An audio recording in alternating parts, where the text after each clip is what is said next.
Hello, my most amazing artists. Today we're starting a new project and we're still kind of going with the animal theme because it's kind of my vibe this year in second grade.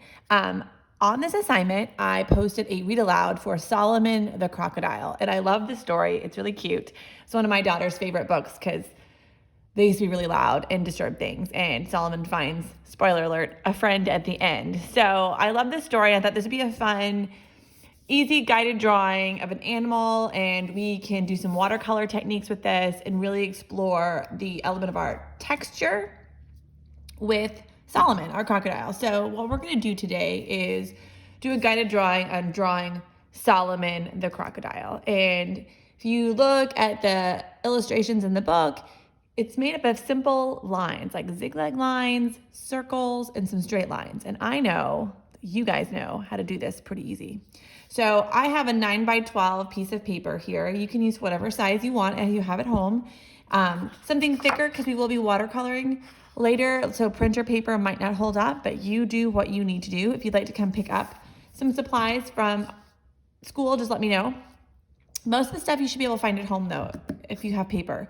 So 9x12 paper, and then make sure it's horizontal. So it needs to be a long ways this way because we're going to do salamander's mouth, and crocodiles have that big long mouth, right? So once you get your paper, you'll need a pencil, your Sharpie from your art kit, and possibly some crayons. We're going to do, if we have a little time, a little something fun with this.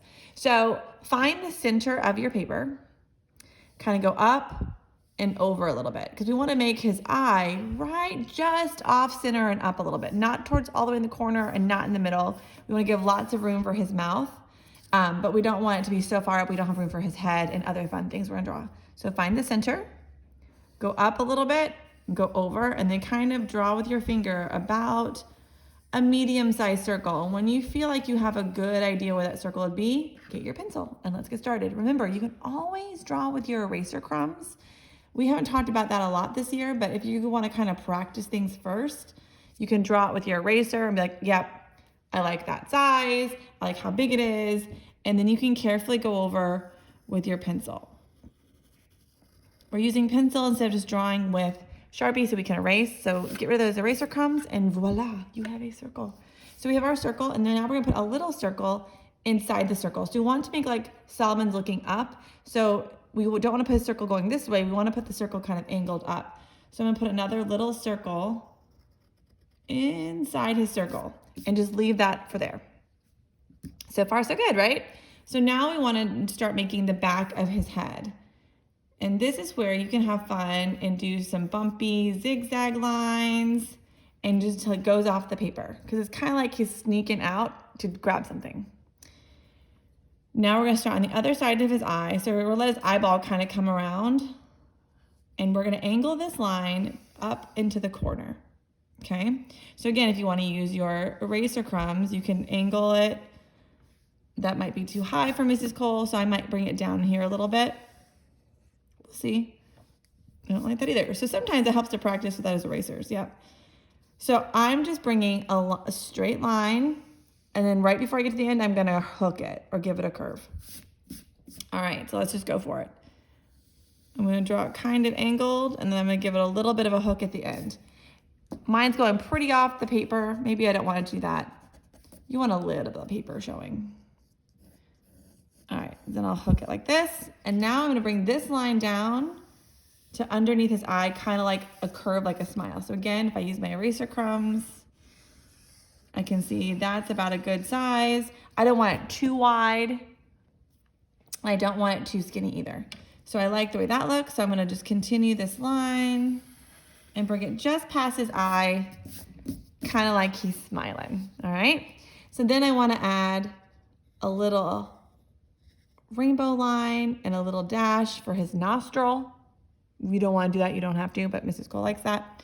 So now we need to add his teeth. And Salamander in the book has triangle teeth, and they're all different sizes.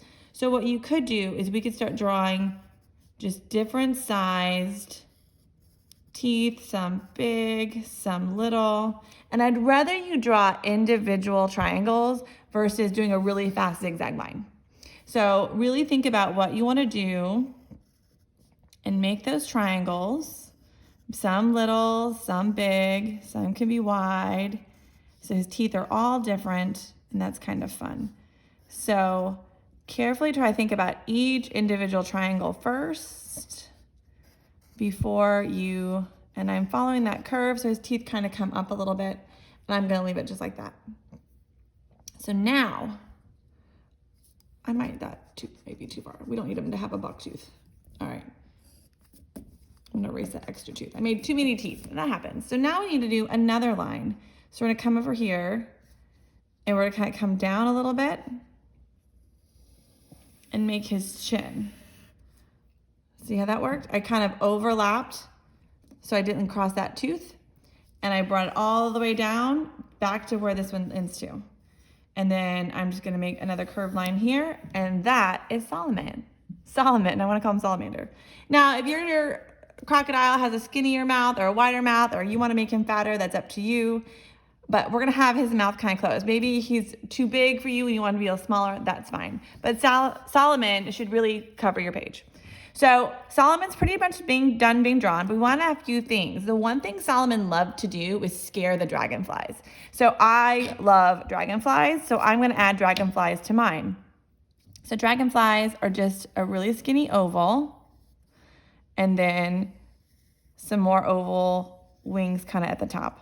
So you can add dragonflies, you can add other little bugs, just add a couple little things that might be in the swamp that Solomon was messing around, okay?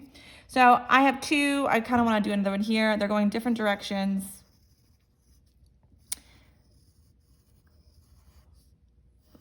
So draw your dragonflies, and that's good. So now, I want you to outline everything in black Sharpie. When you're outlining, you can go ahead and color in your eye. Nice and carefully.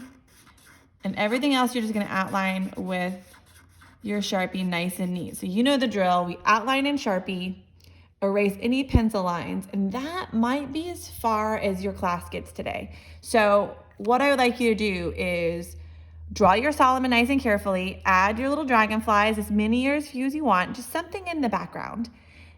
And then outline your Solomon with your black Sharpie nice and neatly and get rid of all those pencil lines. When you're done, take a picture and upload to this assignment, and you're all set for this week. And we'll talk about what we're gonna do with Solomon next week. All right, have a great day. Enjoy drawing Solomon, and I'll talk to you later. Goodbye, my most amazing artists.